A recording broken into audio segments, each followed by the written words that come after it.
It's one small step for man, one giant leap for mankind. I have a dream. One day, this nation will rise up, live out the true meaning of its creed. We hold these truths to be self-evident that all men are created equal. The world will little note no longer remember what we say, but it can never forget what they did. Ask not what your country can do for you. Ask what you can do for your country.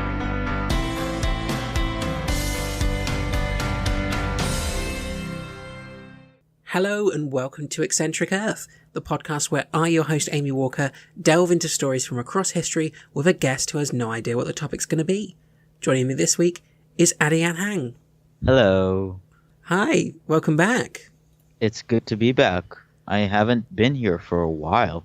Yeah, it's been a few episodes now. Sealand was our last one, wasn't it? Yeah. Oh, the wonderful nation that is Sealand. So what have you been up to since we last saw you, Addy? Or heard you? We're not a visual medium, so it'd be hear you. So I have a new niece. It's very weird to think about my brother as a father because it's very disconcerting. It's very weird. It's like, what the fuck? Yeah, I know what you mean. A lot of my friends have started, settling down and having kids, and it's just like, I can't imagine, it's like, surely you're too young to be a parent. And I know technically we're not, because it's, late 20s, early 30s, but it just seems like I wouldn't feel mature enough to be an adult, and you're a weird fucker like me. Why are you having kids?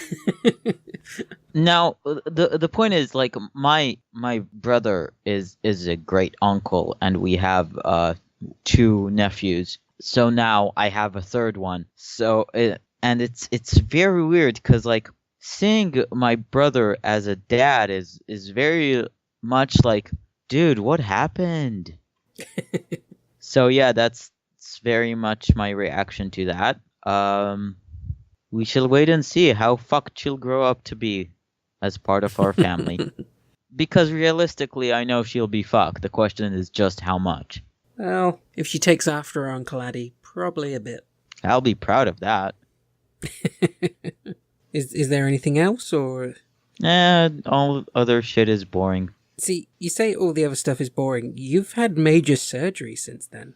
Right, I forgot that was... The timeline is very weird to me. So I got rid of my breasts. If someone is looking for a pair of double Ds, just hit me up and I can hook you up. If you guys want to make soap, I think they're still good, although the soap might not smell very good. But other than that, please don't actually make soap from that shit. That would be terrible. You're doing good now, though, yeah? You're recovered well? Yeah, I got to go back to the gym, which is pretty awesome. My range of motion is still pretty limited, but that's to be expected. And I got nifty new silicone straps that are supposed to help reduce scarring. So it Nice. looks like I have the nipple patches that's supposed to prevent from nip slips, but under my chest. Well, congratulations on that. That's a awesome thing. Yeah, it's great weight off. Yeah, I bet it was. It's very weird now. Well, everyone should go and visit Addy's social media and congratulate him on the awesomeness, because I've seen pictures of you afterwards and you're so much happier now. Big smiles on your face. Yeah, you've also seen a comparison of side to side.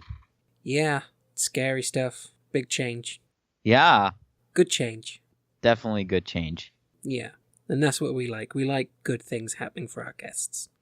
Okay, so now let's stop boring people who listen to us. Yeah, now it's time to do our topic.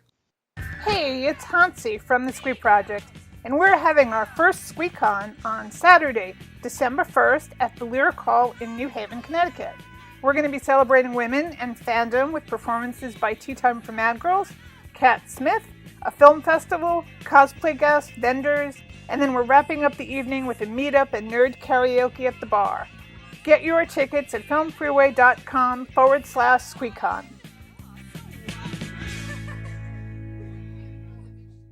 Bessie Coleman was born on January 26th, 1892 in Atlanta, Texas, the 10th of 13 children. 13? Isn't that a sign of bad luck for some people? It's a sign of desperate need of birth control. And I say this every time we have a mother at the start of a story who has given birth to multiple children, but that poor woman. I just imagine her walking around like always clutching her crotch because nothing will stay there at this point. Oh, that's a lovely image. I'm sorry, I know what happens to that area after a child gets out. Yeah, and 13. Jesus, 13. Poor woman. Her parents were both sharecroppers. Her father, George Coleman, was Cherokee and African American. Wow, that's an interesting combination. Yep. And her mother, Susan, was African American. The 15 of them lived together in a single-room dirt floor cabin until they moved to Waxahachie, Texas, when Bessie was 2 years old. You got a story with good names for you this time. I know. Oh, I forgot that was in there. But I think that's the worst one. That's the worst pronunciation out of the way. We'll find out. I did have another story, which I scrapped because literally like the fifth word in was the place this person was born, and I couldn't pronounce it. We'll find out. Bessie's father bought a 1/4 acre of land and built a 3-room house for the family. Bessie began attending school in Waxahachie at the age of 6 and had to walk 4 miles each day to her segregated 1-room school. And that was 4 miles each way. Yeah, when did she have to get out the door? Oh, very early. Sounds daunting. I'm sorry, Yeah. teacher, I'm not in the mood to study right now. I just walked 4 miles. I am a very small child at this point. Let me nap. Well, the children were also expected to help on the farms. And, yeah, I forgot to include this part, but at certain periods of the year when it was harvest time, the school would just essentially close down so the kids could work full-time on the farms. Yeah, but So at least then very she didn't- active kids and very fit. But at least then she didn't have to walk 4 miles to the farm. True. So despite these difficulties, she discovered that she loved to read and established herself as an outstanding math student. She went on to complete all 8 grades at the school. I'm sorry, there was a laughter from the other Yeah, side. And I know. Yeah, it just that's why I was sounded- waiting. It just sounded like she's laughing at what you said, and it sounded so dark. And it's like, it's like, Yeah, my girlfriend's crazy. In 1901, George Coleman left his family, his wife and 13 children. So stand-up guy. thank you, little shit. Bessie's mother and 2 older brothers went to work, and Bessie was left as a caretaker for her 2 younger sisters. Bessie easily established her position as family leader, reading aloud to her siblings and her mother at night. She often assured her ambitious church-going mother that she intended to amount to something. At the age of 12, Bessie was accepted into the Missionary Baptist Church School on a scholarship, where she studied until the age of 18. In 1910, when she turned 18, she took her savings and enrolled in the Oklahoma Colored Agricultural and Normal University in Langston. Wait, it's called the Normal University? Yeah, Normal University was something that they were called quite a bit back in the day. So I've seen it crop up quite a bit. Yeah, I'm just searching normal school to see why they're called that, but it's just bringing up different ones. Okay, here we go. A normal school is the historical term for an institution created to train high school graduates to be teachers by educating them in norms of pedagogy and curriculum. So basically, it's the higher education to teach people how to educate. Okay. So Bessie completed 1 year before her money ran out and she had to return home, where she worked as a laundress until 1915. In 1916, at the age of 24, she moved to Chicago, where she lived with her older brother Walter. In Chicago, she worked as a manicurist at the White Sox barber shop. There she heard stories from pilots returning home from World War I about flying during the war. Inspired by their stories, she made the decision to become a pilot. So she's a pilot. No, at the minute she's a manicurist. Oh, she decided to become a pilot. Yes, that's her new ambition. She wants to be a pilot. Good on you, lady. I would like to become a pilot too, but glasses. Yeah, that'll get you. She felt a strong drive to become an aviator and said, "The air is the only place free from prejudices. I knew we had no aviators, neither men nor women, and I knew the race needed to be represented along this most important line, so I thought it was my duty to risk my life to learn aviation." So she's not just seen it as something she wants to do, she knows she's going to be going into a field where this would be pioneering as a black person. Well, a black and Woman. Native American person and a woman. Yeah, basically it's all stacked against her at the minute. She is a multi-threat. Yeah, it's if they're not going to go after her for one thing, they've got several other things they can choose from. Poor background, African American, Native American, female, young. It's like, yeah. So she's going to have to work incredibly hard. In order to help her reach this goal, she took a second job at a chili parlor in order to make money faster. After befriending several leaders in Southside Chicago's African American community, she found a sponsor in Robert Abbott, the publisher of the nation's largest African American weekly, the Chicago Defender. As there were no black pilots in the area and no white ones were willing to teach her, Abbott encouraged her to go and study abroad instead. Abbott suggested that she travel to France to learn to be a pilot. The French, he insisted, were not racist and were the world's leaders in aviation. I'm thinking about your earlier story about the Is it the Harlem Hellfighters? Yeah. Mm-hmm. Yeah, as soon as he said that, I was like, yeah, it immediately reminded me of that, because they were treated just like everyone else over there by the French, where the Americans couldn't give a fuck. So I think, yeah, Abbott's spot on. The French are the people to go to. Bessie received financial backing from banker Jesse Binger and the Defender in order to do so. She took a French language class at the Berlitz School in Chicago before travelling to Paris on November 20th, 1920, so that she could earn her pilot's license. You go, girl.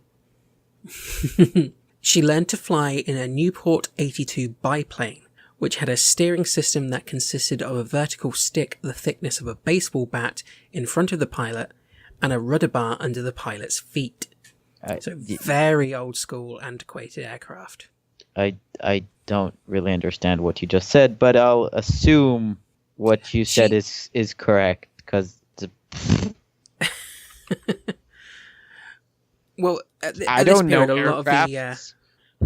well, at this period, a lot of the planes are very much coming out of World War One, stuff that was used in combat, and they're progressing the technology, but it's still very, very basic at this point. So yeah, I think very old school plane that she's learning in.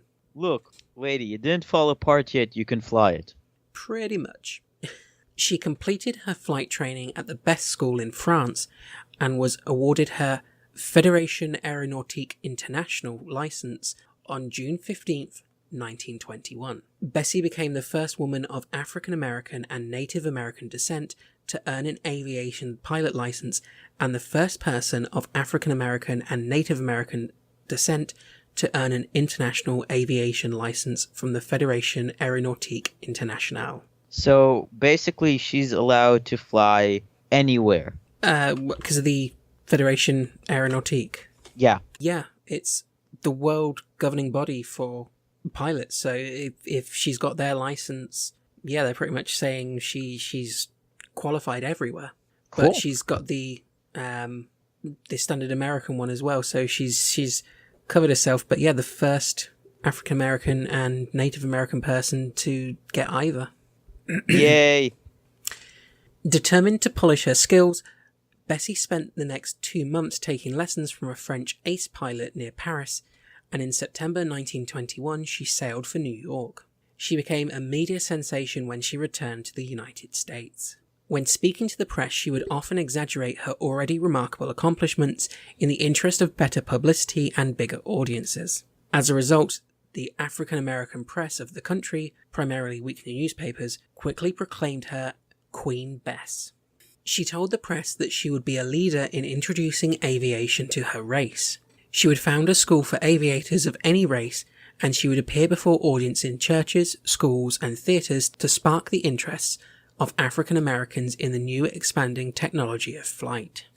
However, because commercial flight was still in its infancy, Bessie quickly realized that in order to make a living as a civilian aviator, she would have to become a stunt pilot and perform for paying audiences. I have to say that sounds fun. Yeah, it's like, you can't go and basically be a flying bus driver, so I'm gonna do some sick-ass tricks in the air.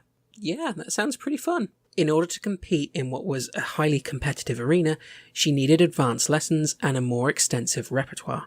Returning to Chicago, Bessie could not find anyone willing to teach her, so in February 1922, she once again returned to Europe. She spent the next 2 months in France completing an advanced course in aviation, then left for the Netherlands to meet with Anthony Fokker, one of the world's most distinguished aircraft designers.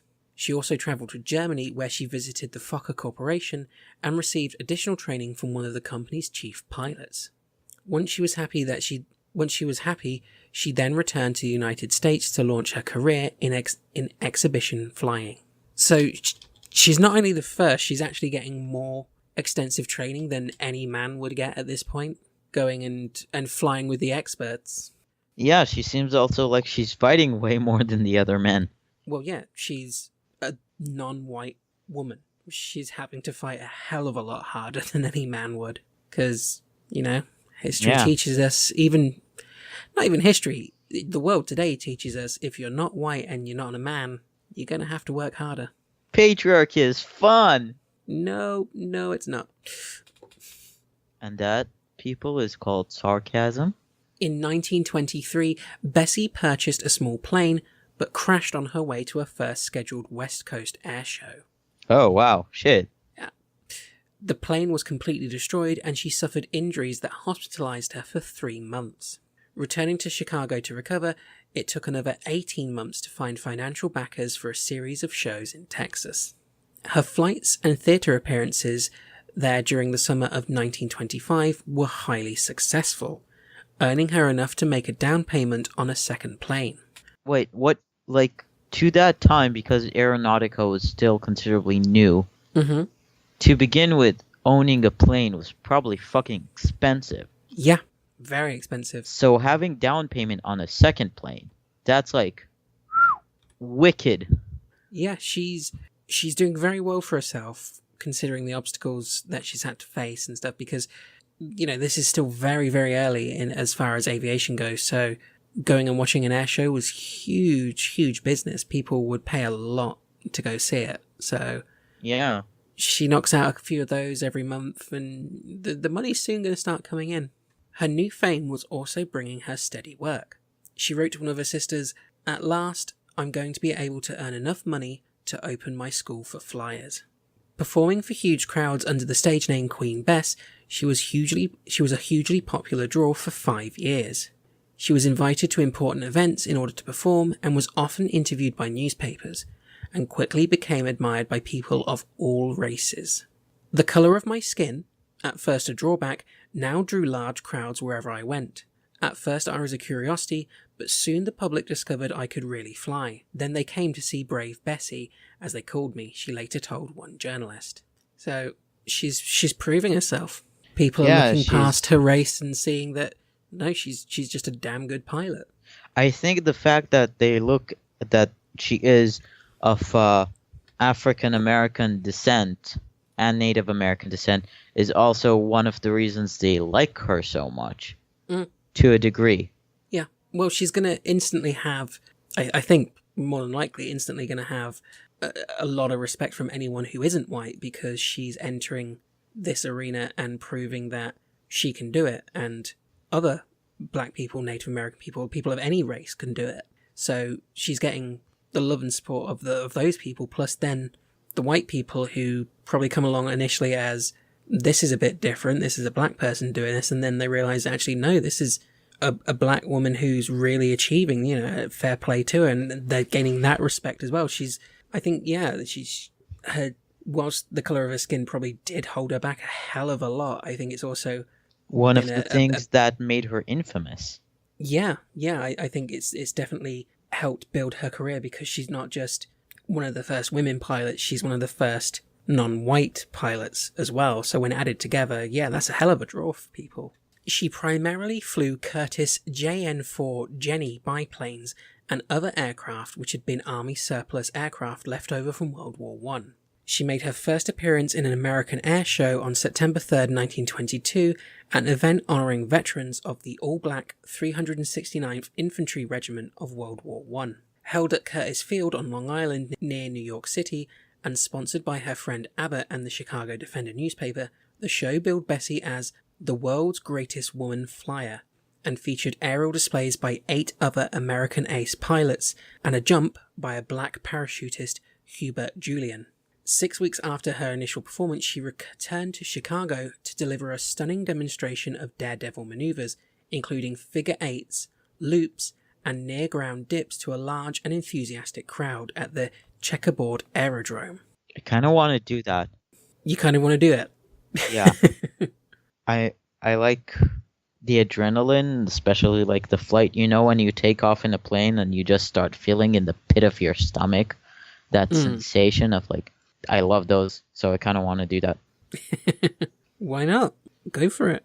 Told you I can't. Glasses, still a reason. Yeah, and they told Bessie she couldn't. Don't let anyone tell you can't, Eddie. Medical reasons, race reasons, medical reasons, race reasons. Which one are harder to fight against? Where there's a will, there's a way. Okay, so loops, eights. Yeah. So, despite the thrill of stunt flying and the admiration of a cheering crowd, these were only part of Bessie's dream. She never lost sight of her childhood vow to one day amount to something.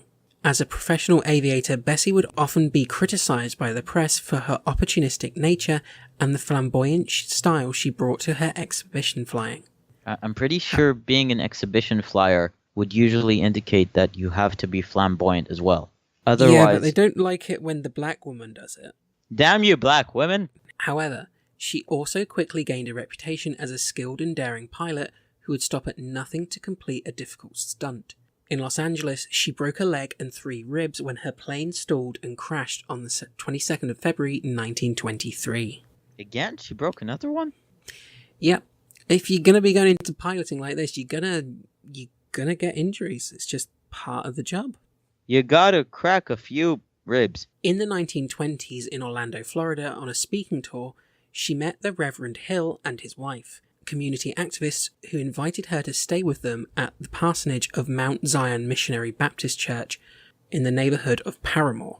The couple, who treated her as a daughter, persuaded her to stay, and Bessie opened a beauty shop in Orlando to earn extra money to buy her own plane. That's kind of funny. Look, you want another plane, you gotta supplement that income. Yeah, I know. So, It's just kind of funny. Like, yes, I'm gonna start a beauty salon. well, she's got the experience in the past, and Yeah, I said nothing against it.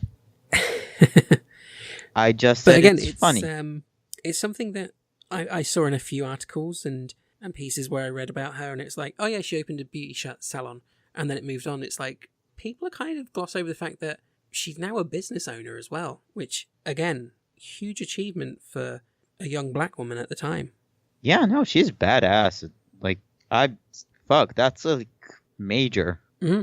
Through her media contacts, she was offered a role in a feature-length film titled Shadow and Sunshine, to be financed by the African-American Seminole Film Producing Company. She accepted the role, hoping the publicity would help advance her career and provide her with some money that she needed to establish her own flying school. However, upon learning that the first scene in the film required her to appear in very small tattered clothing with a stick and a pack on her back, she refused to proceed. With a stick and a pack on her back? I think it was more the tattered, revealing outfit. She didn't want to... Yes, I assume that's the point, but what do you mean a stick and a pack on her back? It's just a description that I had. She would have a walking stick and a pack on her back. Okay. That's the description of how she would have appeared. I don't know if they mean she was walking with a stick and was carrying a pack, or the stick and the pack were on her back, or if she had the pack attached to the stick like a hobo bindle. I don't know. Every description so just many had it. questions. So after refusing the role, Bessie left Orlando by train to give a benefit exhibition for the Jacksonville Negro Welfare League, scheduled for May 1st in 1926. Her mechanic and publicity agent, 24-year-old William D. Wills, flew the plane from Orlando in preparation for the air show, but he was forced to make 3 landings along the way because the plane had been poorly maintained. Upon learning about this, Bessie's friends and family did not consider the aircraft safe and begged her not to fly it. She flew it? She didn't. Did someone else fly it? Well, in order to prepare for the upcoming air show, they took off a few days before, with Willis flying the plane and Bessie in the other seat. They were planning a parachute jump the next day and wanted to look over the cockpit to examine the terrain, and as such she was not wearing a seatbelt. Ah, fuck. About 10 minutes into the flight, the plane unexpectedly went into a dive and then a spin. Bessie was thrown out of the plane at 2,000 feet. Oh, fuck. She fell to the ground and died instantly. William Wills was unable to regain control of the plane and it plummeted to the ground. It hit and exploded upon impact, killing Wills immediately. At least they both die immediately. I know it's small comfort, but the point is that if they wouldn't have died immediately and taking time and dying, it's terrible. If you're falling 2,000 feet, that's an instant death. You're not gonna. Yeah, no, but if the plane crashed and it wouldn't have exploded, he had the chance of staying alive a bit longer. But the fact that he died instantly, that's better. Yeah. Although the wreckage of the plane was badly burnt, upon examination it was later discovered that a wrench used to service the engine had jammed the plane's controls. Are you fucking kidding me? Bessie was only 34 years old at the time of her death. Bessie had 3 memorial services in Jacksonville, Orlando, and Chicago, the last of which was attended by thousands of people. She was buried at Chicago's Lincoln Cemetery and gradually over the years following her death achieved recognition at last as a hero of early aviation. Bessie would not live long enough to establish the school for young black aviators that she dreamed of, but her pioneering achievements served as an inspiration for generations of African American men and women. Lieutenant William J. Powell wrote, "Because of Bessie Coleman, we have overcome that which was worse than racial barriers. We have overcome the barriers within ourselves and dared to dream." Powell served in a segregated unit during World War I and tirelessly promoted the cause of black aviation through his book, his journals, and the Bessie Coleman Aero Club, which he founded in 1929. Bessie Coleman was inducted into the National Aviation Hall of Fame in 2006, 80 years after her death. She is a hero. Yeah.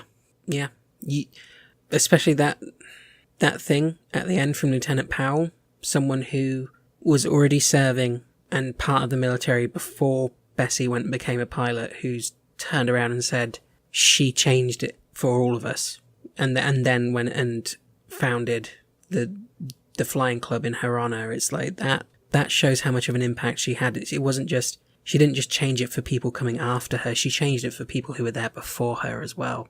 She was amazing, and I don't think many people have heard of her, which is an absolute travesty. I'm at awe by this woman, and I just fuck. Imagine what she could have achieved if she'd have lived for another 30 years. Imagine what she could have achieved if someone didn't leave the fucking wrench there. Yeah. The point is that even if she would have worn the seatbelt, it wouldn't have mattered because the plane still crashed. Yeah. Also, I'm sorry for the other pilot guy. Yeah. That's another waste of young life. Yeah, he was only 24. It was a senseless, pointless, random loss of 2 people, one of which was an absolutely amazing person. Just terrible. Yeah. But she did some amazing things, and I think the world has been made a better place by Bessie Coleman having been in it. This is your version of fucking uplifting? She's an inspirational. She's an amazing person. But she died a very tragic death. Yeah, and if I could change that, I would. But yeah, she died a tragic death, but look at what she did while she was actually alive. And I think people should know that story. She's an amazing woman, and she did a wonderful series of things, and she inspired so many and made the world a better place. And yeah, her death was tragic, but she shouldn't be forgotten about because it's painful to hear that at the end. She should be celebrated and applauded, and it took 80 years to put her in the Hall of Fame. That's fucking ridiculous. She should have been one of the first people in there. But we also know that women seldom enter their proper positions until someone cries about it. Yeah, and then there's her race as well, which guaranteed held back those accolades even after her death, because people are shit. Yay! Uplifting story. Well, I don't think there's much more we can really say about Bessie Coleman after that, but if people liked listening to this episode and had a good time, where can they find you online? You can find me on Twitter at @AD_Anhang, ANHANG. I also appear periodically and randomly at Smorgasbord and on this show where I annoy Amy to no end. Oh, you're never annoying. She has to say that. I know where she lives. Yeah, but you're like halfway across the world, so I'm not worried you'll get me. Suddenly I appear at your door. No. Yeah, you should definitely go check out Addie's stuff, especially on Smorgasbord, because that's a great fun show. And it's weird and wacky and bizarre and completely random, so it really suits Addie's personality down to a T, I think. Yep. Well, if people enjoyed this show, you can find us online as well. We have social media accounts for Twitter, which is at @Eccentric_Earth. Our Instagram is the same handle at Eccentric_Earth. And we're on Facebook at www.facebook.com/Eccentric Earth. We're on all major podcast providers and YouTube, so make sure you like and subscribe so you don't miss any episodes, and please leave us a review. And we're also now part of the Brit Pod Scene Network, which is a great little group of British podcasters who have some awesome shows. So go and check them out as well, and have a look at some of their shows, because if you enjoyed us, I'm sure you'll find something they like. They're all really, really good shows. Well, thank you very much for coming on the show again, Addie. I'm sure we'll have you on again very soon. I hope so. And to all the Jewish listeners, happy Hanukkah. Yeah, when does Hanukkah start? The first candle is on December 2nd. Yeah, so happy Hanukkah, because this will be coming out on December 3rd. So, yeah, good timing. I like that. That's worked out well. Yeah. Well, awesome. Thank you for joining us, Eddie, and thank you everyone for listening. We'll catch you all next time. Take care, everyone. Bye. Bye.